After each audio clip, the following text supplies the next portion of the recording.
This is John T for the Boxing Voice. I'm delighted today to be joined by English Featherweight champion Reece Mould. How are you, Reece? Good, mate. Thank you. You? Yeah, good. Thanks for coming on. Where have you been today? Training? Yeah, I've been sparring today. Our last spar at week.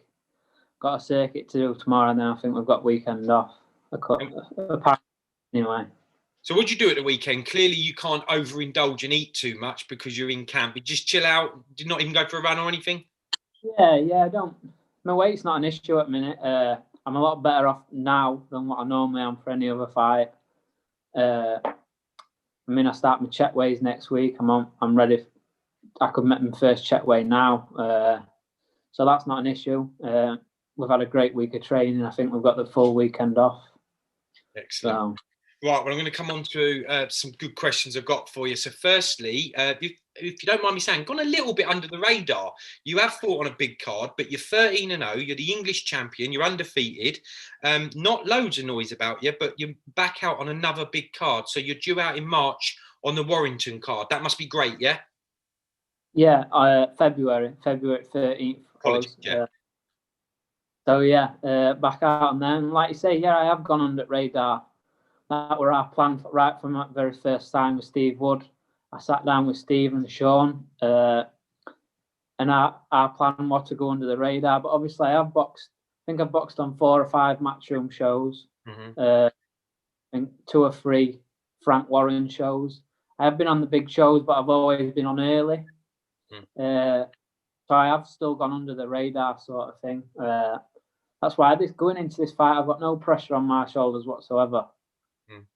Yeah, I agree. And the fact that you're on another matchroom card is really, really good. So brings me on to your opponent. You're fighting Leigh Wood. What do you know about Leigh? Yeah, he's a good fighter. He can move. He can punch. There's no denying that. I think I respect him more than what he's shown respecting me. But obviously, I'll definitely be getting his respect on 13th February. I believe when I beat him on 13th, he'll be retiring. I love that talk. Well, look, looking at it, I mean, it could be deemed that you might be getting him at the right time. You know, I'm sure Leigh will be in that fight 50-50 as it looks, but he lost his last fight out when it went up to European level against James Jazza Dickens. Did you watch that fight? Yeah, I've watched him. I've watched him for the last few years. I've always kept an eye on people around my weight and stuff. Then obviously with him losing that fight and Jordan Gill pulling out the fight, I knew straight away that we were going to get Leigh Wood.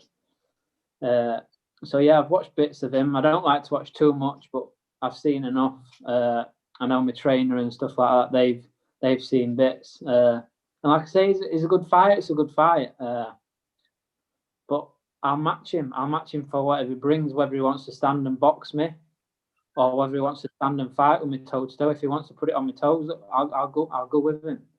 There's no problems with that whatsoever. I'd imagine you must be really well prepared. So for any of the fans who are not aware, you train with Josh Warrington and you've got the same trainer, is that right? Yeah, that's right, yeah. And Josh is the same weight. So God knows how many rounds you two must have had a sparring. Yeah, I've been sparring Josh. I've been sparring world champion since I was 18 years old. Right back in my amateur club. We had a word with my trainer back then. And I was just stepping up to senior. So we had a word, trying to get some experience from men, really. And I was sparring Jamie and Gavin McDonald. And obviously Josh were over there as well and a couple of others. And I've had that experience with world champions and stuff from being 18 years old. I know Leigh Wood's saying, I'm not ready for this fight, but believe me, I'm ready. I don't think Sean had put me into that ring for a British title on 13th if he didn't think I can do it. Feels about the right time. I mean, everyone will have an opinion, but there's a few fighters recently, 1 or 2 spring to mind, that have gone for British titles around about 12, 13 and 14 fights. In fact, I've seen it with some with a little bit less. So like you said, I doubt they'd throw you in if they didn't think you're ready. And equally, you are undefeated and you've got to have some great sparring, as we just mentioned. I mean, Josh Warrington himself, undefeated world champion. So all those rounds in the gym and sparring will probably be maybe even better than a lot of the actual fights you've had against lesser opponents. Yeah, Should you come through, where do you see maybe later in the year? You've mentioned Jordan Gill there. That's maybe another fight that some people might pit you against should you come through. You've got other fighters maybe a little bit further ahead at the same way, like Kid Galahad. He's probably still looking for Josh. But where would you see yourself going later in 2021? I don't know. I don't like to call anyone out. I just like to get in the ring and do my talking in there. But I'd like to think if I win British title in February, that's really my breakout fight.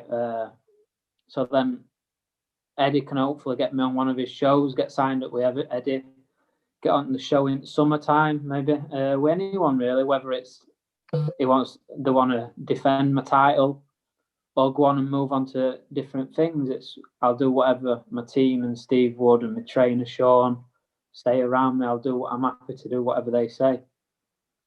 Disciplined. It could be a breakout night for you, you know, if you still to show. I'm not saying I'd expect Josh to win easy. I don't think there's any fights that are easy at Josh's level, but looking at that, I'd expect him to win. So maybe someone lower down the card, chief support, or a little bit further down, they could actually steal the show and make a big name for himself. Yeah, I mean, I've looked on like my social medias and stuff, and I've got a few boxing pages and stuff, and me and Leigh's been put on a few posters saying this could be a fight at night, and I believe it will be, especially if Leigh brings it. If he wants to, like I say, if he wants to stand and fight me, I'll stand and fight him. But if he wants to box, I don't think he believes I can box. But believe me, I wouldn't have got through in my amateurs and done what I've done so far if all I can do is just stand there and punch. I can box when I want to box or need to box. You're going to show that on the night. I think, what's it now, about 3-4 weeks away, is it? Yeah, just 3 weeks on Saturday. So. And you say weight's going all right? Yeah, weight's going fine. By far best it's ever been at this point for any fight. So yeah, that's not an issue. You've had some good sparring today as well. Have you been sparring Zelfa Barrett? Yeah, we've had Zelfa on again today. I mean, that's the first spar we've had Zelfa for this camp, but I've used him for sparring partners in the past, and he's used me. So we've done quite a lot of rounds together. But yeah, we got 10 out today as well. Excellent stuff. Well, I can't wait for the fight. I'm going to look forward to it. And just before I let you go, silly question probably, but you're expecting Josh to come through that? Yeah, I believe Josh. Yeah, they're tough, aren't they, them Mexicans? But I believe Josh, I think he'll stop him late on. It's a big night for your trainer. He's got both of you. So he's finished with you and then run straight back in with Josh. Yeah. Where do we expect Josh to go maybe later in the year? Should Josh win this fight? Who do you think he might get put in with? Yeah, I don't know. He's on to bigger things now. And obviously, he's not looking past this fight, but he's going on to unifying the divisions and stuff now. So any of the champions, I think he'll fight. Well, I know he'll fight. I know when the Kanju fight fell through, they're absolutely good. But I'm sure Eddie can pull it out of the bag for him and get him one of them big fights. I tell you what it feels like for Josh. He's got such a regional support up in Leeds. I mean, I've never had the privilege to go and watch Josh in Leeds, but when you see it on the TV, they're loud, they're right behind him. A bit like Ricky Hatton's support. I just wonder if that big fight, once we're allowed to get out and the COVID's died down a bit later part of the year, maybe if Eddie can get him a fight over in New York or Vegas or somewhere, how many fans he'd be able to take with him, because I think he'd be well followed. Oh, yeah, he'd definitely take a lot of fans abroad. I think Josh's fans will travel with Josh wherever he goes, whether it's in England or in America or wherever, they'll follow him. Well, let's see if you get that win against Leigh, because it could be that you keep coming on this card. You've fought twice now on his card, and there's no reason why you wouldn't again. Maybe get on one of those big fights for a title for yourself, a world title. Yeah. No. All right, Reece. Well, thanks for taking time out with us, and we'll look at the fight when it comes. No problem. Cheers, mate. Cheers, mate. All the best. Cheers. Thanks. If you enjoyed the video, feel free to hit the like, subscribe, and share. As always, if you want to support us to the next level, head over to the patreon.com/ThaBoxingVoice. We have tons of exclusive from Border Wars, Entitled, betting shows, the list goes on and on and on. But in addition to that, if you guys have questions for fighters, trainers, and promoters, this is where you can submit them. We will run out, get these questions answered and put it back on the show just for you guys. Appreciate it. Peace.